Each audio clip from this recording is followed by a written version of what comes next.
Shalom, shalom, it's the brother Kadash. We want to start off by giving all praises to Yahweh, Bahashem, Yahushai, Bahashem, Kadash, double honors to the apostles and the elders, peace, blessings, and honors to all the brothers in this truth.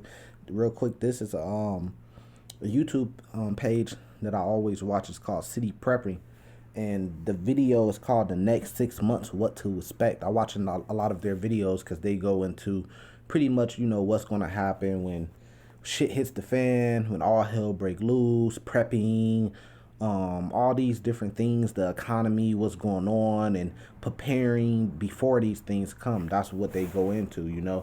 So this is a new video. When I seen it, it's right in line with what the elders, the apostles, have been teaching, is that of the famines and hyperinflation. Now, right up front, I want to go into the difference between the hyperinflation and the famines. A famine is just like a shortage of something.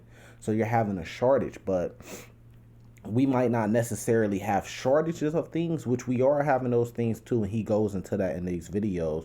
But hyperinflation is pretty much the dollar collapsing, the dollar being devalued, because there's so much currency going out there and the dollar's getting so weaker because of things like famines that's happening in different parts, and rumors of wars and stuff like that.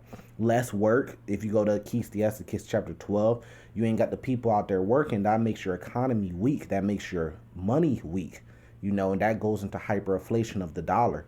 So therefore, when it may be food there on the counter, you might see, like, let's just say a pound of ground beef. I forget the exact dollar amount, $3.30, $3.80 or something like that. Well, what hyperinflation is, you may go there the next week and that pound might be $5. You might go there another week from there and it's $10. Then it's $30. Then it's $50. So we're going to see that happen, and we're going to see a lack of different things, which also causes the same thing. Because if I have a whole bunch of meat, then it's going to be cheaper. But if I only got a little bit left, as far as like the stores like Walmart or something like that, then that little bit is going to cost more. So it goes hand in hand together. So let's let him speak on what he has to. The price of corn is up 32% in the first quarter of this year. Beef is up 17%. The price of chicken is up 25%. So the price of chicken is up, but we know that lumber is up. That's because of hyperinflation, why those prices are going up. The last 2 months alone. You have probably noticed that the price of gasoline is up 41% as well. Well, I would say inflation right now until it turns into hyperinflation. Gas going up, all that stuff. You not have yet seen that the cost of a metric ton of olive oil is up over 182% since the start of this year. That hasn't yet trickled down to your grocery store shelves, but it will. So what's going on? Gasoline is actually in a surplus. There are mostly enough cows and chickens. There hasn't been a collapse in olive orchards. Shortages aren't always tied to singular events, but distinct events can lead to shortages for consumers. When we think of shortages, we tend to only think of them as the unavailability of a product because it isn't available anywhere. It used to be that when the potato got blight or the drought wiped out crops, that was it. None of that crop was available to anyone. But shortages have become very complex over the years as a global supply chain has sprung up. Sometimes there's a shortage of a crop, but on a dock somewhere, tons of it are rotting away. This video will examine some of the shortages looming on the horizon and what you can do about them. From crops to pharmaceuticals to fuel, this year is shaping up to be the year of shortages. So let's take a look. The year of famines, and we were warned about that. Now, what you could do about it, we're going to give you an answer on that too. But this is the warning. This is Matthew chapter 24, verse 5. For many should come in my name, saying I am a Mashiach, and should deceive many. And ye should hear wars and rumors of wars. We seeing that right now, especially with the whole thing that happened between Gaza and the Amalekites over there. It says, see that ye be not troubled. All these things must come to pass, but the end is not yet. For nation shall rise against nation, and kingdom against kingdom. And there should be famines, see? And pestilences, which we getting famines. The end of this year seeming like it's going to be the year, like he said, of shortages, of famines. And we, of course, pestilences, we just had a whole pandemic because of that. And earthquakes in diverse places. And there's more that's popping up. black fungus or something like that popping up in India, white fungus too. So there's more stuff that's going on. Verse 8 says all these are the beginning of sorrows. These are just the beginning of sorrows. So all hell's about to break loose, man. And we've been warning you about that. Now, the thing that I feel like personally he's missing, because he said, like he said it's not always due to it being a shortage of something. The reason why you would see a shortage for the consumers, it's not like there's less of something, because like he said, there might be a whole bunch of crops somewhere on a dock rotting away. The big thing that he's missing in this is called inflation. The prices of everything is going to go up, and at the same time you're going to have less of things because it's a supply chain. So if the prices is going up for you, then you know the prices is going up for your truckers, your trucking companies that has to pay for the loads, or that has to bid on the loads. You know, they get paid for the loads, but it's just the whole supply chain. You know, somebody else has to pay for it, and then they get it. They make whatever profit they need to make, and then they get it to the stores, and then all the way to the consumers paying for it. But that's because inflation, the dollar is getting weaker, and that's what nobody wants to admit. Everybody want to act like the dollar is okay and there's just famines and shortages happen. No, inflation and then hyperinflation. But the scriptures warn us of famines, so famines will come. You know, so here, let's jump here real quick. This is Second Esdras chapter 15.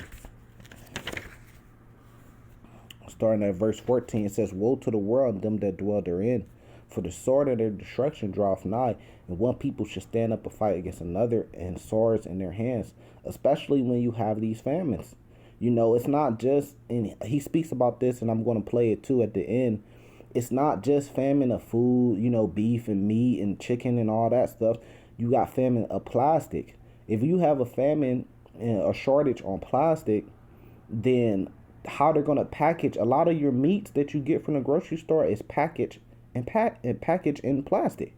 So that hurts it. You know, you got right now you got a big shortage going on with the computer chips that go into cars, and we see what that's doing to the car market right now. It's horrible. You know, all the cars are going, the used cars is going up in value because there's a shortage of them, and the car prices are going up even more. Go to your local landmark Chevrolet dealership and see how empty their dealership is. They don't have no cars because they don't have the chips for the cars. You know, and that all goes back to shortages and famines and inflation that's coming. You know, now I know people got cars, like for example, like for myself, I got a car. I can't believe that my used car, it's a sports car, it's a performance car, it went up in price. The worth of it went up in price. I'm getting offers every other day in the mail saying we'll pay you a couple thousand over what it's worth. We'll pay you this much over what it's worth. We'll give you this top dollar for it. We want your used car.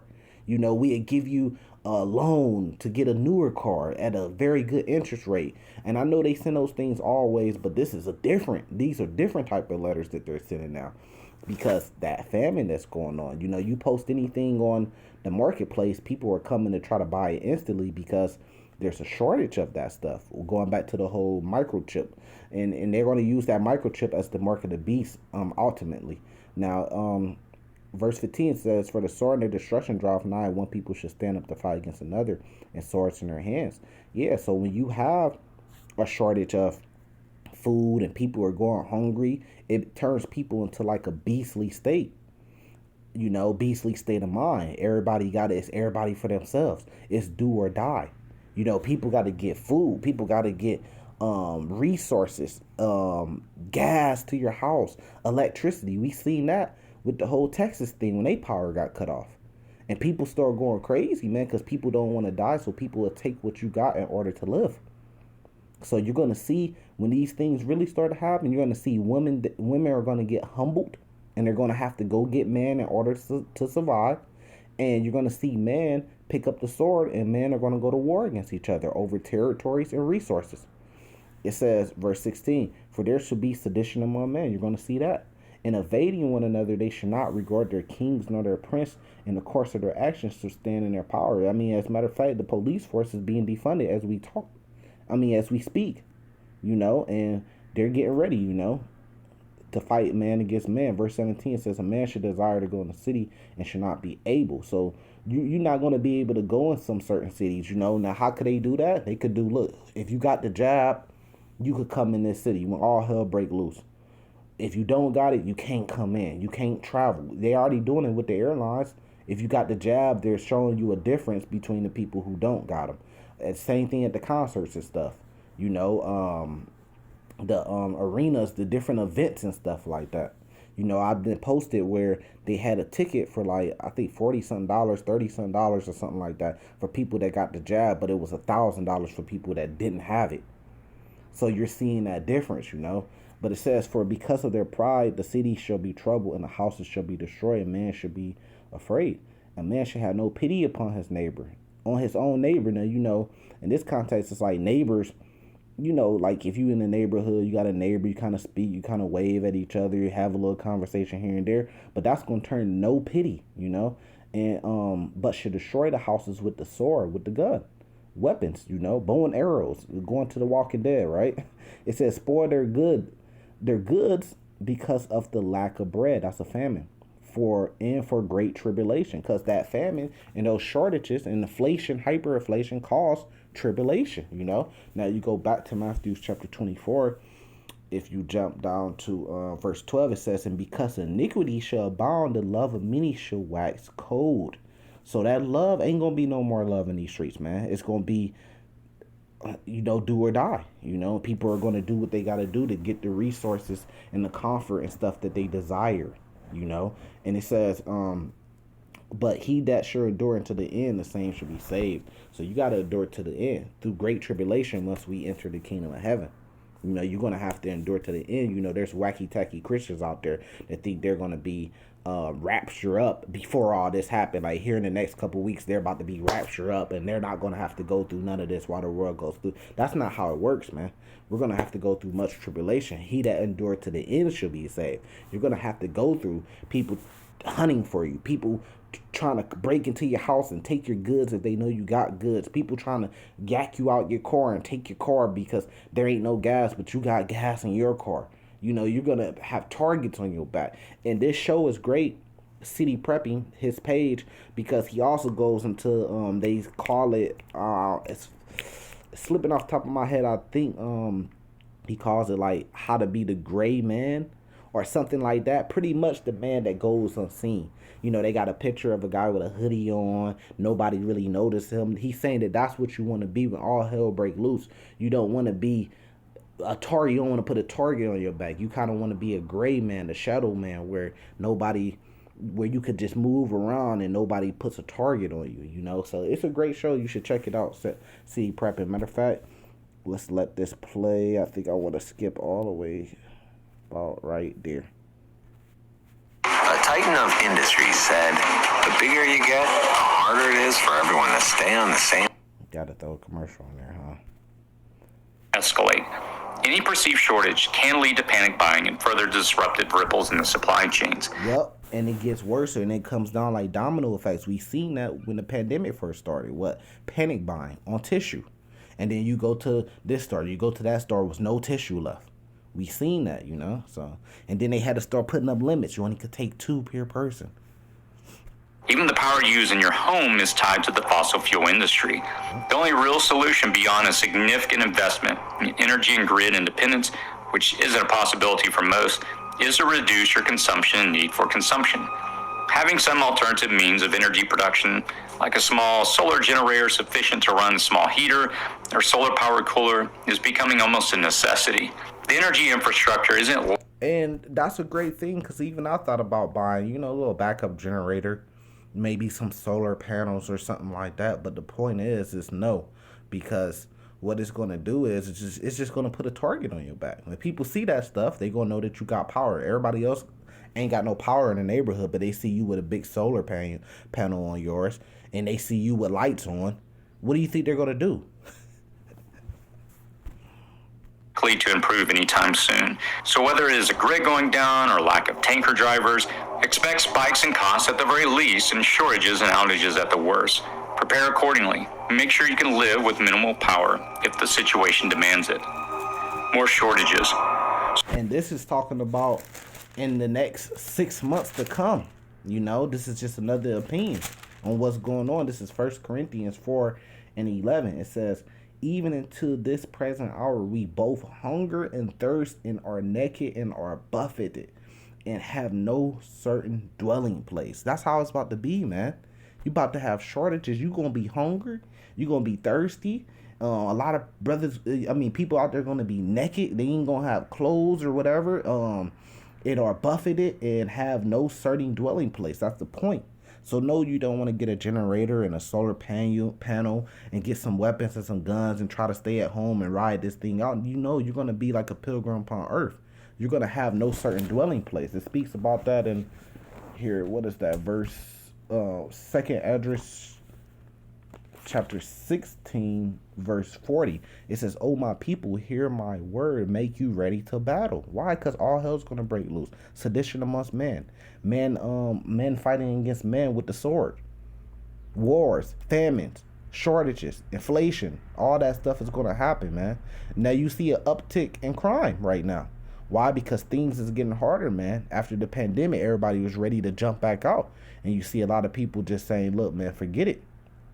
Now, it says, oh, my people, hear my word, make you ready to the battle. And in those days, be even as pilgrims upon the earth. You're going to have to move from place to place. Just like when you watch the show Walking Dead or something like that, or some movie about a zombie apocalypse or any type of apocalypse or the end. What are they doing? They got book bags on their back. They going from place to place. This place, then they end up at this place, then they end up at this place looking for resources.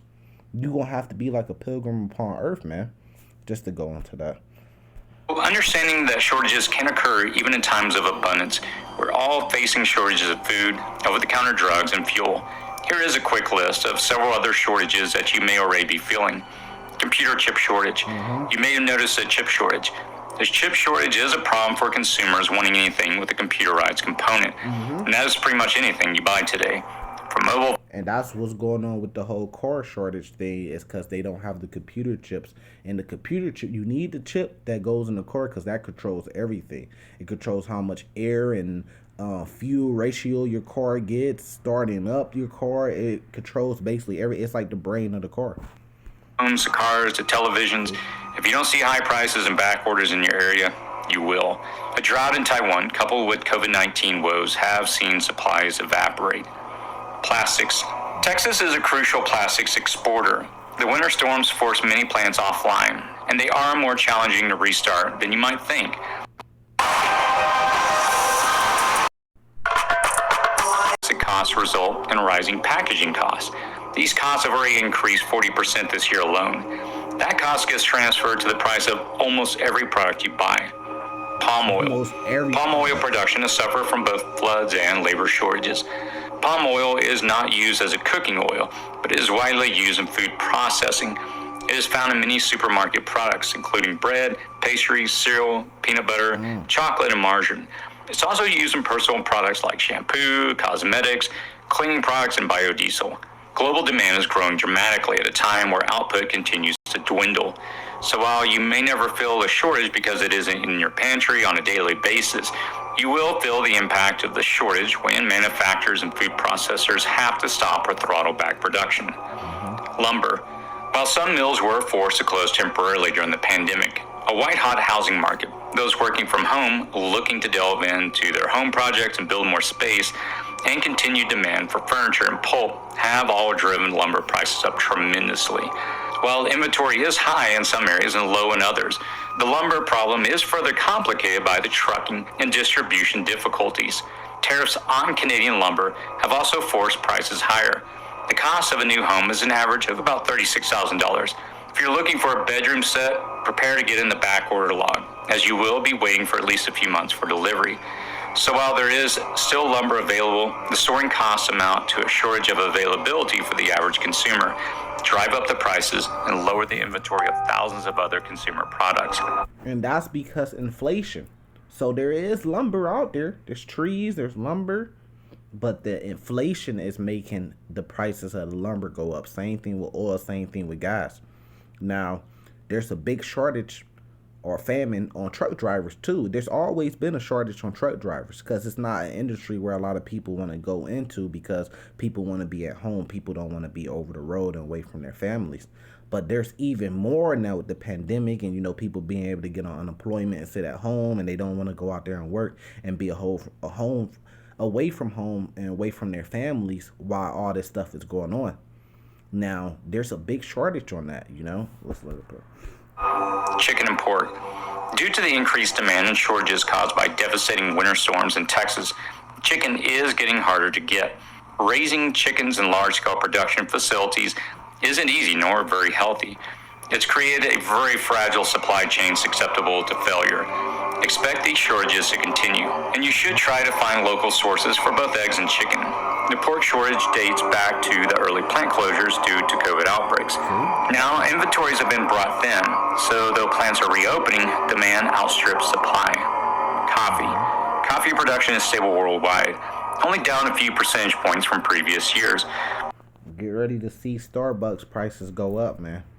And that's the thing. If you ain't seeing this stuff in your local area right now, give it time. That's why we saying, look, the next 6 months, you're going to start to really feel this. You're going to really start to feel the effects of inflation, hyperinflation, things like famines and shortages.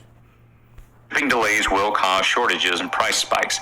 Container ships are backed up at several key ports. If you're a coffee drinker, now would be the time to stock up and long-term store some beans for later use. Chlorine. One fire at the chlorine manufacturer Biolab in Louisiana in September of last year has resulted in the worst chlorine shortage in U.S. history. This will affect pool owners, but also anyone that uses chlorine-based products for cleaning or sterilization. That would include individual consumers as well as manufacturers of other products. So when in doubt, just say, let me talk to my manager. Next, Carvana's 100% online shopping experience. While the three biggies of food, fuel, and medicine, they won't get any better in the near future, there are quite a few other shortages on the horizon which haven't completely been fully realized. Hopefully this video has alerted you to a few of these coming scarcities.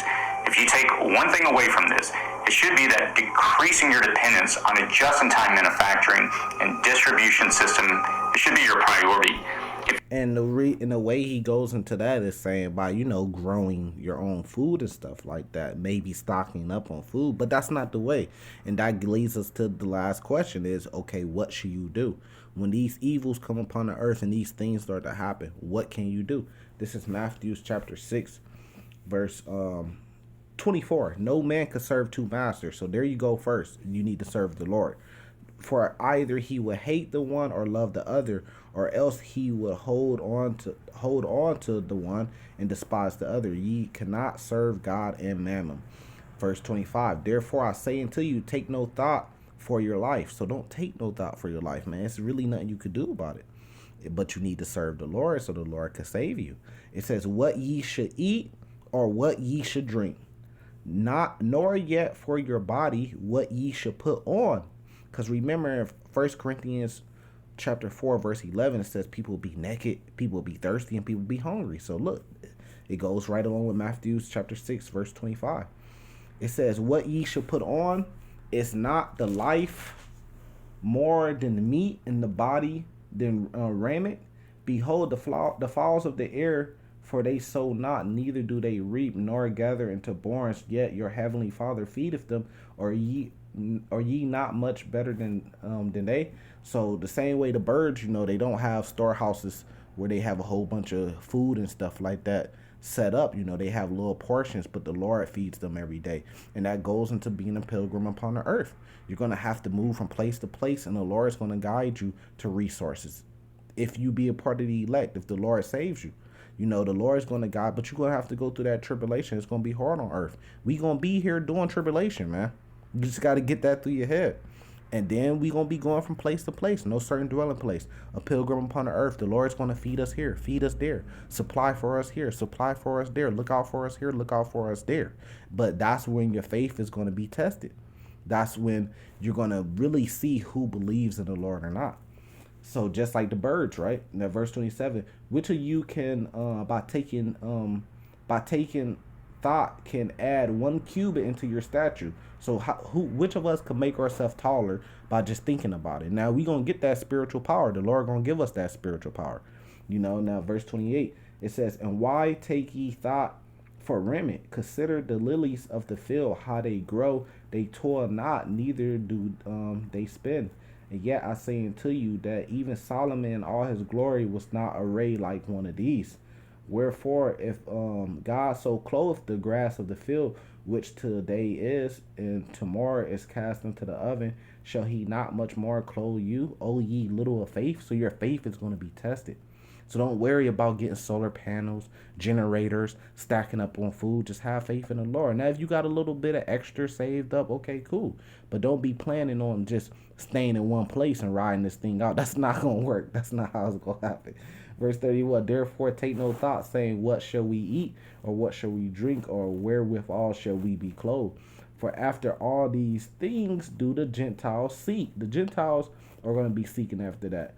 "For your heavenly Father knoweth that ye have need of all these things. But seek ye first the kingdom of God and his righteousness, and all the things shall be added unto you. Take therefore no thought for tomorrow, for the morrow shall take thought for the things of itself. Sufficient unto the day is the evil thereof." So that's what we're coming into. But even right now, brothers ain't trying to 10-year business plans, trying to get rich in Babylon and this and that. No, we're seeking the kingdom first. So that's why you see us all on the highways and byways, putting up videos every day, every other day, because we're seeking the kingdom first, and all the rest of that stuff we gonna get. Don't seek these females and these women, man. They gonna come bowing. They gonna come bowing down to us, man. They gonna come for us. Right now you want to get fresh. You want to get fresh, clean look, and you kind of want to go out to the club and flirt because it's getting hot and they got their sundresses on. You kind of want to go after these women. Nope, don't do it. It ain't the time right now.